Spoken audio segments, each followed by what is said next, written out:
출산하고 뱃속이 비어있으니까 새쌍둥이 낳고 집에 돌아오면 바로 집안일을 할 수 있을 텐데 우리 집이 똥구멍으로 변해 있다는 걸 알게 됐어요.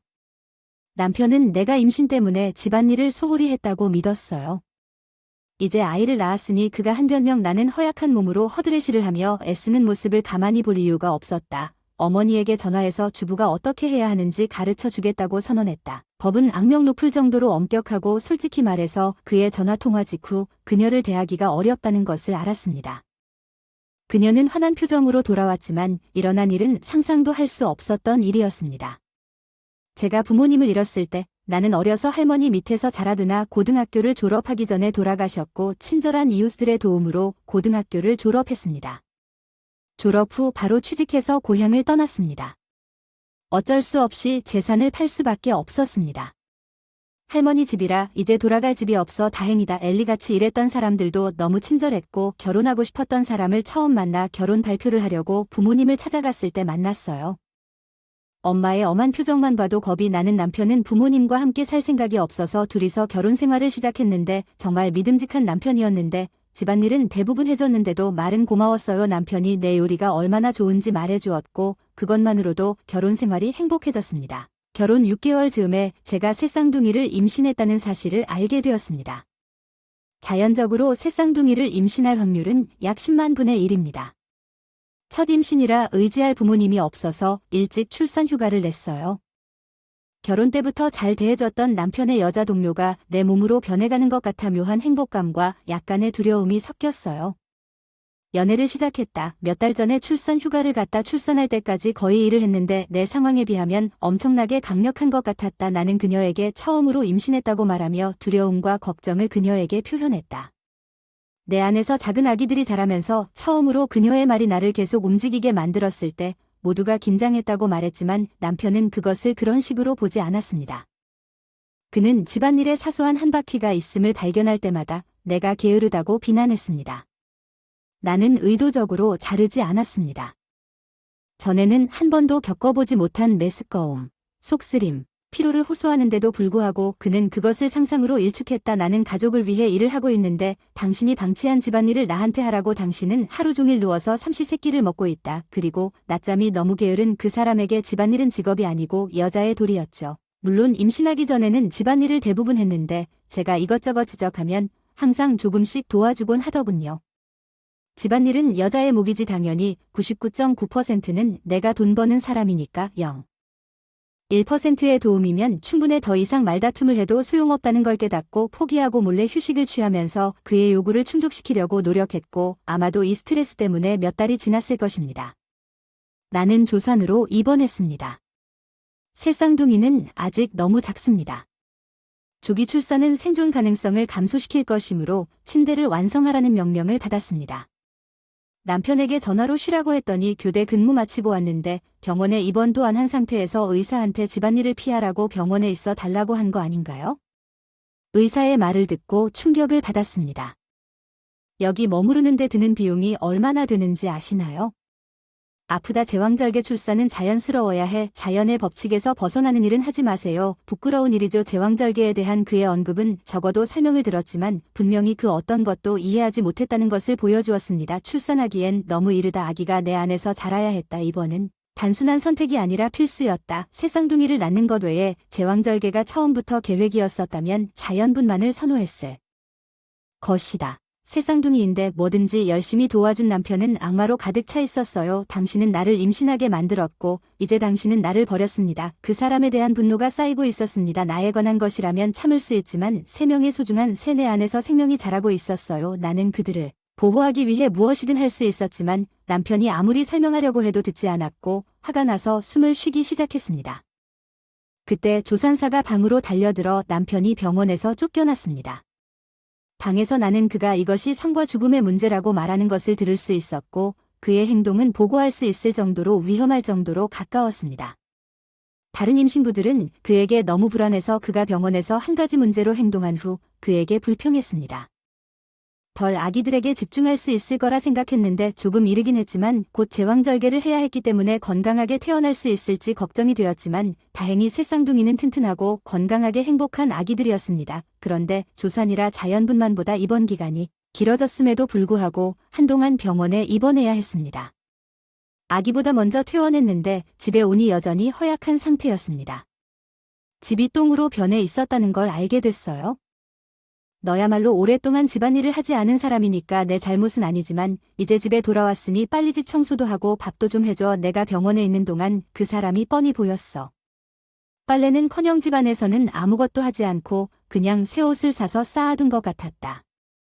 곳곳에 있는 더러운 음식 상자나 썩은 남은 음식이 담긴 용기를 보면 그가 매일 밤 음식을 주문하거나 테이크아웃을 하고 있다는 것을 알 수 있었다.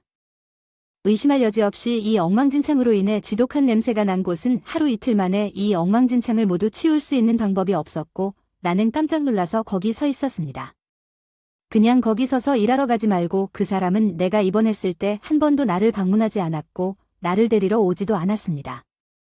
나는 그가 집으로 돌아오는 것을 실제로 앞에서 환영할지도 모른다는 작은 희망을 가질 정도로 어리석었습니다.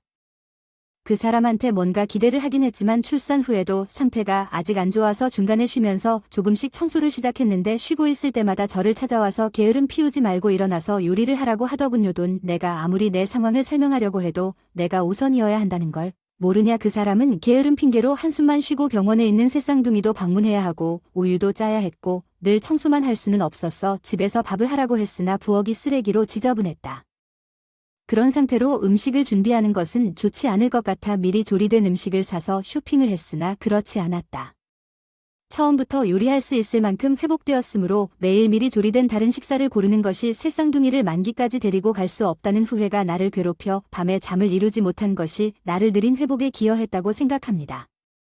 남편은 편하게 하라고 주의를 주면서 이대로 가면 다시 병원에 갈 수도 있지만 다른 방법으로 하라고 경고했지만 남편은 집안일을 피하고 싶다는 이유만으로 더 이상 병원 입원은 받지 않겠다며 단호히 거절했습니다.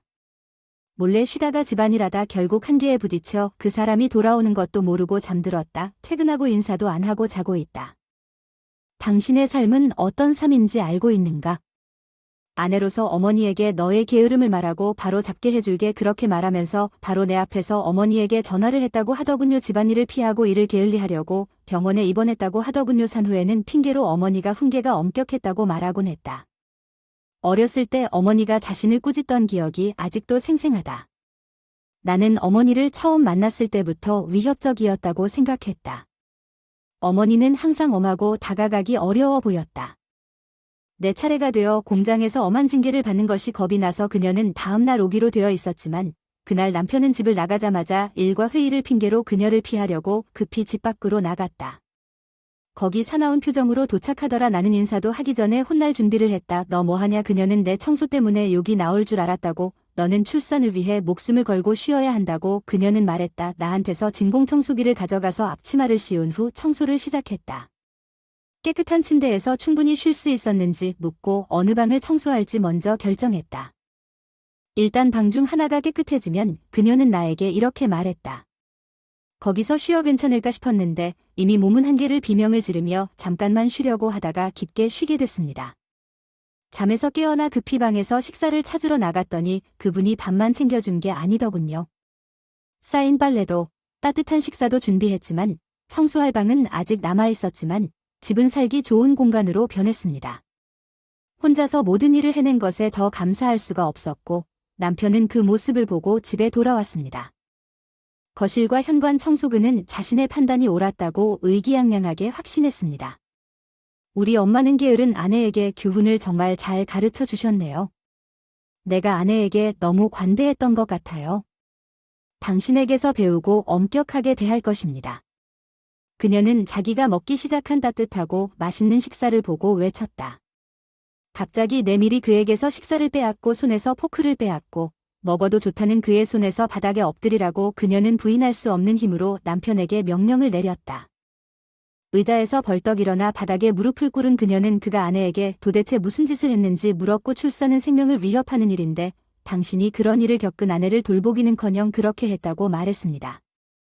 집안일 이렇게 쓸모없는 아들을 안 키웠는데 대체 어떻게 집안일을 도피하려고 병원에 입원했다고 생각하겠는가. 인간의 피부를 쓴 괴물처럼 생명의 가치를 너무 무시하는구나. 제왕절개가 뭔지 모르세요? 아담을 자르는 수술인가요? 아내가 깨끗한 환경에서 쉬어야 하는 동안 어떻게 감히 집을 그렇게 더럽게 떠나 아무것도 하지 않고 있습니까? 징계가 필요한 사람은 아내가 아니라 당신입니다. 당신은 쓸모가 없습니다. 현장을 체포했습니다. 믿을 수 없는 어른이 어린애처럼 혼나도 넌 절대 변하지 않지. 남의 의견을 액면 그대로 받아들이고 고치면 고집이 세고 듣기를 거부하는 아버지, 이제 더 책임감 있게 행동하는 어리석은 아들. 그녀는 계속 질문했습니다. 산후 아내를 학대했고 남편은 남자 동료의 영향을 받았다고 고백했다. 여자는 임신을 무기로 대담하고 뻔뻔해진다는 말을 들었다. 임산부는 입덧을 핑계로 집안일을 게을리하고 순산을 선택했다. 아기를 빌미로 남자들이 잘 모르기 때문에 남자들을 편리하게 통제할 수 있다는 이유로 아들이 그런 황당한 이야기를 믿고 나를 억압했다는 사실에 분노했고 혈압이 오르지 않을까 걱정했다. 너무 높아서 뇌졸중을 일으켰고 그는 반박할 수 없었습니다. 내밀히 산후관리를 도와주겠다고 제안했지만 남편은 처음에는 그의 성장으로 존경했던 나를 돌보겠다고 거부했지만 현실은 그 반대였고 그녀는 사과했습니다. 그녀를 믿지 못해서 방문하지 않은 그녀가 나를 그렇게 걱정했다는 말에 감동을 받았습니다. 내밀은 엄격했지만 매우 현명했습니다. 그녀는 F푸드를 퍼뜨리는 사람은 전혀 좋은 동료가 아니라고 말했습니다. 그런 사람들을 믿지 말라고 그에게 말했습니다. 그는 낙관적으로 그 동료에 대해서는 출장 중이라 더 이상 걱정할 필요가 없다고 말했습니다. 나는 그가 정말로 이해했는지 의심했고 밀은 나의 회의적인 태도를 공유하는 것 같았습니다. 그녀는 그 후 그를 의심스럽게 내려다보고 있었습니다. 이 사건으로 남편은 더욱 협조적이게 되었고 건강도 좋아졌습니다. 결국 병원에 새 쌍둥이를 방문한 후 식료품 쇼핑을 관리할 수 있게 되었습니다. 제 밀은 여전히 정기적으로 와서 도움을 주고 미리 조리된 음식을 나중에 보관할 수 있도록 남겨두었습니다. 정말 감사했습니다.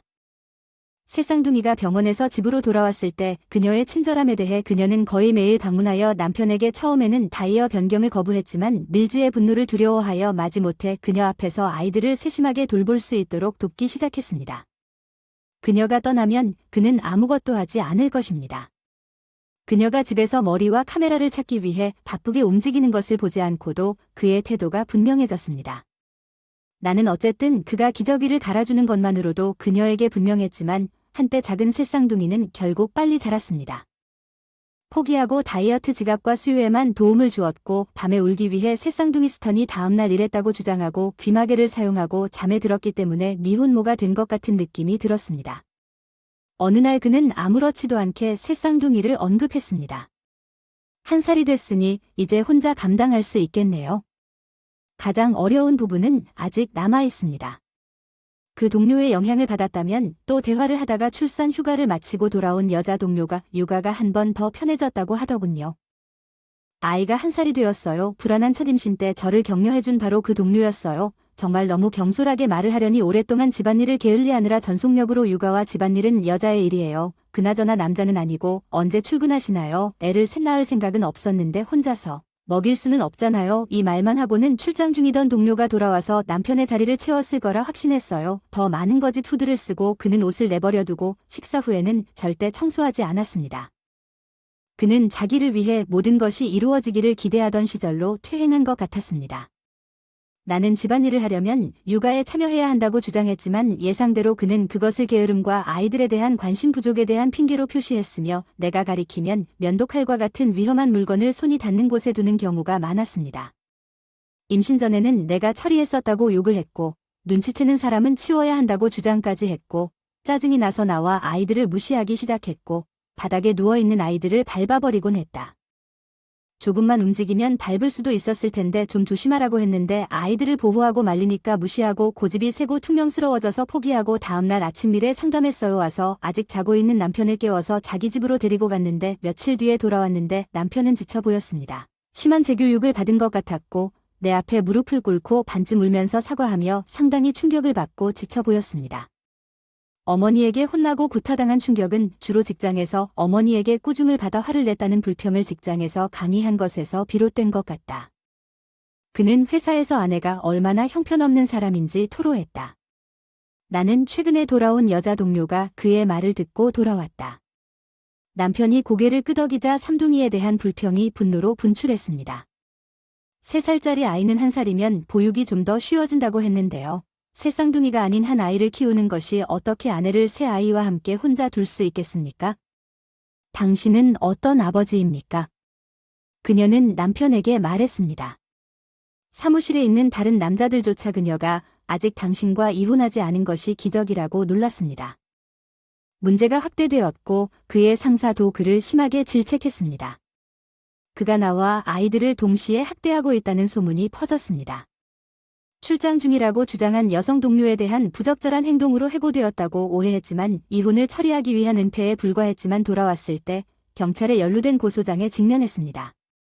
상사가 루머에 대한 조사를 선언한 후 상황의 심각성 마침내 위기감을 느낀 어머니도 아내에게 버림받는다면 자신도 그를 버릴 것이라고 경고했다. 그리고 그가 가장이라고 주장했을 때 혼자 가족을 부양하지 못했기 때문에 그를 변화시켰습니다. 나는 틀렸습니다. 나는 변화하고 내 아내와 아이들에게 헌신할 것입니다. 제발 나를 떠나지 마십시오. 그는 내 밀에게 무엇이든 자유롭게 말하라고 간청했습니다. 하지만 이번 한 번만 용서해 주기로 했으나 한 번 더 실수한 것을 분명히 했고 그 이후로 그 사람은 집안일과 육아에 적극적으로 참여하게 되었고 주말에는 간단한 남자 요리법과 요리에 대한 요리책도 샀습니다.